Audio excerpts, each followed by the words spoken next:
Bonsoir à toutes et à tous. J'espère que vous allez bien en ce dimanche soir. J'ai reçu aujourd'hui sur YouTube une question qui m'a été posée par une des personnes qui me suivent sur ma chaîne. Et cette question, c'est mon avis personnel, point. Est-ce que c'est obligé? Alors, il parle de la production orale de DALF C1. Doit-il obligatoirement donner son avis dans sa production orale? Alors, je vais généraliser cette règle au B2 et au C1. Pour le C2, c'est un petit peu différent puisque nous avons un monologue où l'on vous demande obligatoirement d'être subjectif. Donc forcément, vous devez, dès le début, donner votre opinion personnelle.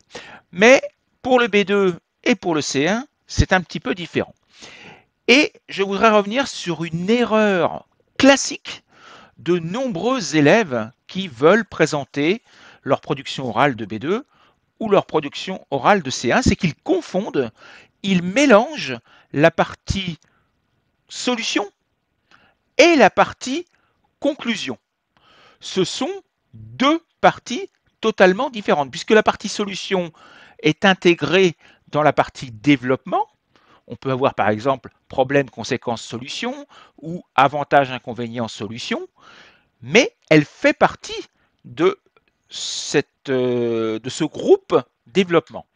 Et la conclusion, comme son nom l'indique, vient après dans la partie conclusion. Donc, est-ce que vous devez donner votre avis dans la conclusion? Oui. Dans la conclusion, vous devez donner votre avis. Mais attention, vous ne devez pas donner votre avis dans la partie solution. La partie solution qui fait partie du développement, vous ne devez jamais dire je ou jamais dire nous. Alors la question, évidemment, c'est qu'est-ce qu'il faut dire? De quoi faut-il parler dans la partie solution? Si vous voulez avoir la réponse, j'ai créé un cours spécifique pour ça. Il est disponible dans la boutique de mon site internet et vous pouvez l'obtenir au prix de 4 euros. Il est au format PDF et à l'intérieur, donc vous avez le cours complet avec toutes les explications théoriques, mais également des exercices pratiques. J'ai expliqué comment réaliser cette différence entre la partie solution et la partie conclusion avec un exemple précis sur le harcèlement scolaire. Donc, si vous voulez acquérir ce document, je le rappelle, il est au format PDF, eh bien, vous allez directement ici sur le petit symbole qui s'affiche et donc vous pourrez télécharger directement le fichier PDF pour 4 euros. Vous pouvez le payer par PayPal ou par carte bancaire. Voilà, j'en ai fini avec cette petite vidéo.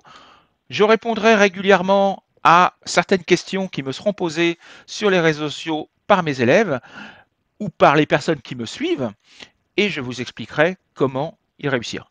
Donc je précise une petite chose, ce document évidemment sera automatiquement fourni à tous les élèves qui participent à mes formations collectives ou éventuellement à mes formations individuelles. Donc si vous êtes déjà inscrit dans un groupe de C1 ou de C2 actuellement, évidemment ne me l'achetez pas puisque je vais vous le fournir gratuitement. Donc voilà, j'en ai fini, je vous souhaite une bonne soirée et je vous dis à bientôt. Au revoir.